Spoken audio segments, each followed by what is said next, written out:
They're supposed to be the adults in charge, but DailyMail.com is reporting story after story of alleged predators targeting children and then going on the run with their underage victims in a vile attempt to live out their twisted fantasies. In Tennessee, 2017, 50-year-old teacher Tad Cummins went on the run with 15-year-old schoolgirl Elizabeth Thomas, sparking a 39-day nationwide manhunt. While on the lam, teacher and student pretended to be husband and wife, and the pair allegedly planned to kayak into Mexico. But before that could happen, a tip led to the capture of the fugitive teacher, who was found with the missing teen in a rundown cabin in California. Cummins has pleaded guilty to federal kidnapping charges and could face a mandatory maximum of 10 years to life in prison. In Florida, 2017, 27-year-old soccer coach Ryan Rodriguez ran off with 17-year-old Caitlin Frazina. The two were allegedly involved in a sexual relationship.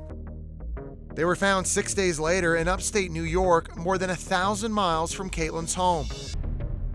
Rodriguez has pleaded not guilty to sexual assault and interference with child custody. He faces up to 35 years behind bars if convicted.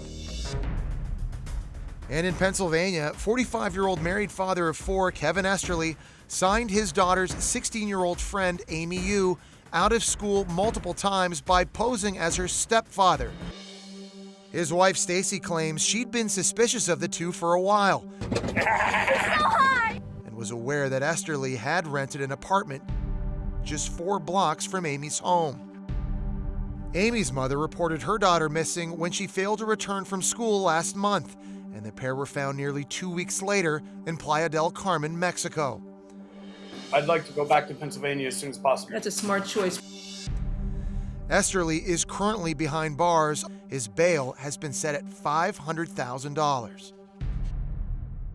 And joining us now to talk about the mindset of predators who take their victims on the lam is Dr. Phil. So Dr. Phil, in that last case, what would drive 45-year-old Kevin Esterly to leave his family and just run off with his daughter's 16-year-old friend? You know, it's just a matter of being so selfish and so narcissistic that you make it all about you. And here's the thing, these people are not thinking ahead.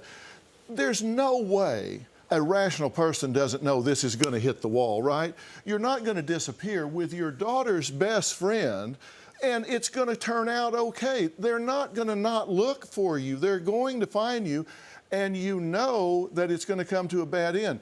They really get caught up in the romance of this and get blind to the consequences. Well, Kevin's distraught wife, Stacy, sat down exclusively with Dr. Phil, and we have a first look at that interview. What'd she call him? Dad. She called him Dad? Mm-hmm. Yes. So she calls him Dad. Yep. During the time that this was going on. Mm-hmm. Knowing now what you know, what do you think about her calling him Dad? It's creepy. Physically, was she mature for her age? Absolutely, physically? yes. Do you think that factored into his reactions to her? Yes. We had a swimming pool and she would be out there. She would like to flaunt herself to everyone for the attention, absolutely. So how did Kevin Esterly keep this a secret from his wife, Stacy, for so long? Jesse, he really didn't. She just refused to see. He's disappearing at night. He's saying, I'm going here when he's not. He's doing things with her, with this girl, in front of his wife.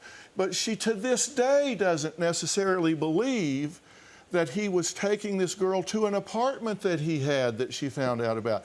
To this day, she's not convinced that they have a sexual relationship.